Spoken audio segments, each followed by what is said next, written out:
Malayalam cinema এত কেন successful? কারণ মালায়ালাম ইন্ডাস্ট্রি যেই সিনেমা বানাক সেই সিনেমার মধ্যে কিন্তু তাদের কালচারটাকে খুব ভালোভাবে এস্টাবলিশ করতে জানে। মালায়ালাম সিনেমার মধ্যে কিন্তু কোনো বড় সেট ডিজাইন থাকে না, কোনো বড় কান্ট্রিতে গিয়ে শ্যুট করা হয় না, যাই করুক ওরা সেইগুলোর মধ্যে কিন্তু গ্রাম আর শহরের কথাই বলা থাকে। এর ফলে কিন্তু কালচারটা খুব ভালোভাবে ওদের ফিল্মের মধ্যে ফুটে আসে, যেটা কিন্তু দেখতে সত্যি অথেন্টিক লাগে। আর দর্শকরাও কিন্তু এই ফিল্মগুলোর সাথে খুব তাড়াতাড়ি কানেক্ট করে নেয়। তাই জন্য কিন্তু 2024-এ দাঁড়িয়ে মালায়ালাম ফিল্ম ইন্ডাস্ট্রি কিন্তু 1 নম্বরে। তো সেই রকমই দুটো মালায়ালাম ব্লকবাস্টার সিনেমা নিয়ে কথা বলবো। প্রথমটা হলো মঞ্জুমাল বয়েজ, সেকেন্ডটা হলো আবেশম। আমি বলবো মঞ্জুমাল বয়েজ ফিল্মটা কিন্তু সবার দেখা উচিত। এই ফিল্মটা আমি শিওর অনেকে দেখেও নিয়েছে, বাট আমি আবার রেকমেন্ড করবো ভাই এই ফিল্মটা দেখো। বন্ধুত্ব কি সেটা কিন্তু এই ফিল্মটা খুব ভালোভাবে বোঝায়। লাস্টে ক্লাইম্যাক্সে গিয়ে তোমাদের চোখে জল আসতে বাধ্য, এটা কিন্তু গ্যারেন্টি। তো এই মঞ্জুমাল বয়েজ ফিল্মটা কিন্তু 2006-এর একটা ট্রু ইভেন্টের উপর বেস্ড। কোচির ছোট্ট টাউন হলো মঞ্জুমাল। এই মঞ্জুমালের কিছু ছেলেরা মিলে ঠিক করে যে একটা ভ্যাকেশনে যাবে। সেই ভ্যাকেশনের জায়গাটার নাম হলো কোড়াইকানাল। এই কোড়াইকানাল কিন্তু আবার তামিলনাড়ুতে আছে। এই কোড়াইকানালের ভিতরে কিন্তু একটা টুরিস্ট ভিজিট আছে। সেই টুরিস্ট ভিজিটের ওখানে কিন্তু একটা কুয়া আছে, যার নাম কিন্তু গুনা কেভস। এই গুনা কেভসকে কিন্তু কোড়াইকানালের লোকেরা ডেভিলস কিচেন বলে ডাকে, কারণ এই ডেভিলস কিচেনে যে একবার পড়ে যায় সে কিন্তু কখনো ফিরে আসে না। আর এই ডেভিলস কিচেন কিন্তু একটা রেস্ট্রিকশন এরিয়ার মধ্যে পড়ে। এই মঞ্জুমাল বয়েসের ছেলেরা কিন্তু ওই রেস্ট্রিকশন এরিয়ায় ফটো তুলতে গিয়ে গুনা কেভসের মধ্যে একজন পড়ে যায়, যেই ক্যারেক্টারটার নাম হলো সুভাষ। তো এই সুভাষের কিন্তু একটা ব্যাক স্টোরি দেখিয়েছে, যেই ব্যাক স্টোরিটা তোমরা দেখার পর মনে মনে বলবে যে এই ছেলেটার সাথে কেন এরকম হলো।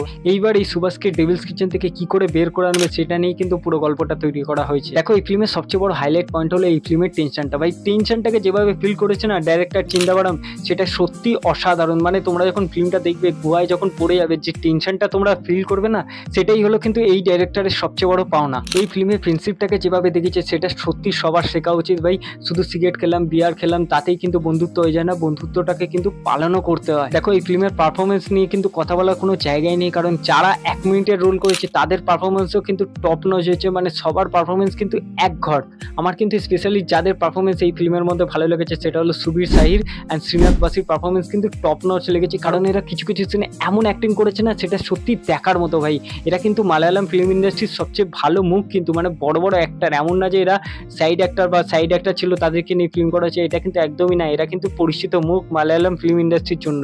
আর এই ফিল্মের সিনেমাটোগ্রাফি আর সাউন্ড ডিজাইন নিয়ে তো কথা বলতেই হবে, সেটা সত্যি প্রশংসাযোগ্য। কারণ এই ফিল্মের সিনেমাটোগ্রাফি যে যে জায়গাগুলো করেছে সেগুলো সত্যি অসাধারণ। মানে কোচি আর কোড়াইকানালের যে যে সিন দেখেছে না, সেগুলো দেখার পর মনে হচ্ছিল যে ভাই কিছুদিন পর ওখানে ঘুরতে চলে যাই। সিরিয়াসলি বলছি, ব্যাপকভাবে সিনেমাটোগ্রাফি হয়েছে।